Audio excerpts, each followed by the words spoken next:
안녕하세요. 방 꾸며주는 언니 방꾸 언니입니다.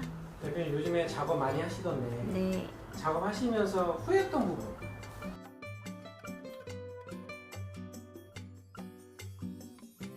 거실을 확장할 때는 베란다를 확장하는 거잖아요. 그렇죠. 근데 그 안에 우수관은 공용관이기 때문에 철거하면 안 된단 말이에요. 안 되죠. 그래서 근데 미관상으로 밉잖아요. 그래서 깔끔하게 가렸어. 그거를 박스로 짜는 작업을 했어. 근데 누수가 발견이 됐어. 아래층에서. 그러면 우수관에서 누수가 발생이 됐대요.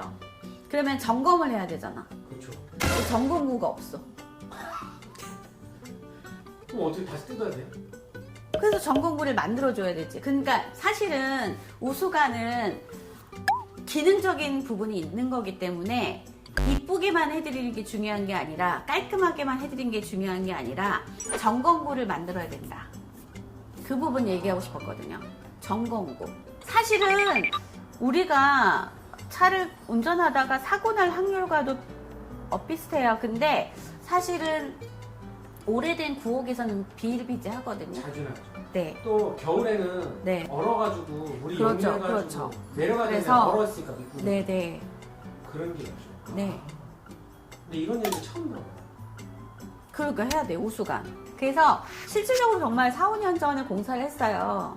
근데 베란다를 확장하기 싫다 그래서 일단 폴딩 도어를 했어요. 근데 베란다에 이렇게 있는데 거기가 이제 덩그러니, 그러니까 거기를 실내로 써야 되는데 우수관이 있잖아요. 그러니까 깔끔하게 싸드렸죠.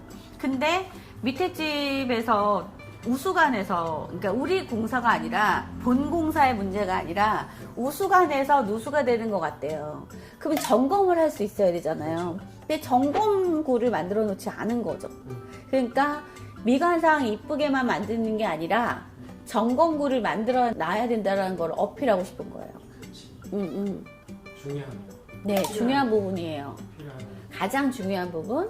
그 다음에 두 번째는 하지 말아야 될 게 제가 그때 푸시도어였잖아요. 푸시도. 네, 푸시도어. 그게 푸시도어라는 게 결과적으로는 일정한 부분을 터치해야 열리는 시스템이잖아요. 그러니까 손자국이 자주 나고, 그 다음에 그 하드웨어가 고장이 잦고, 그렇잖아요. 고장 난다는 게 어떻게 고장 나요? 하드웨어가? 그 경첩이 망가지는 거죠. 경찰 망가지고. 그 다음에 그보다 가장 크게 후회하는 건 뭐냐면, 그 자국만, 오래 쓰면 그 자국만, 거기 부분만 손자국이 나서 누래지는 거예요. 맞아요. 그러니까 사실은 벽면 처리해서 깔끔하게 하려고 했던 목적인데, 그 부분이 지저분해지잖아요. 그러니까. 요즘에 새로 아파트 가보면 다 푸시도 거예요. 다. 진짜.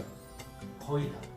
근데 그게 한동안 정말 한 5년 전, 10년 된 것 같아요.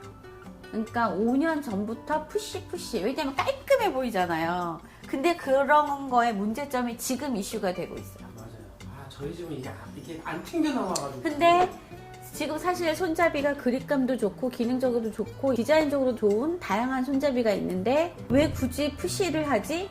라고 다시 이슈가 되고 있는 부분인 거죠. 그 다음엔 뭐예요?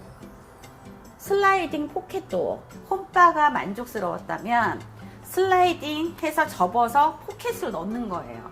그러면 네.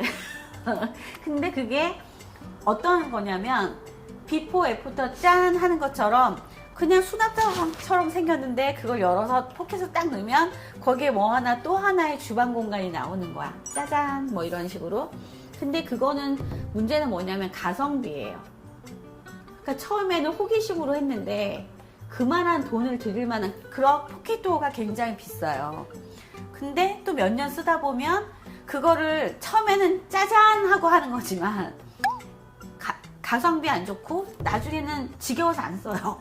그러면 그 틈새에 그 포켓 도어가 들어갈 만한 공간이 생기는 거잖아요. 그러니까 열어놓고 쓰려면 그 돈 들여서 왜 했냐고. 그러니까 처음에는 호기심으로 시작한 거죠. 그러니까 나쁜 건 아닌데 호기심으로 시작하기엔 너무 가성비가 떨어지는 아이템이다 라는 거죠.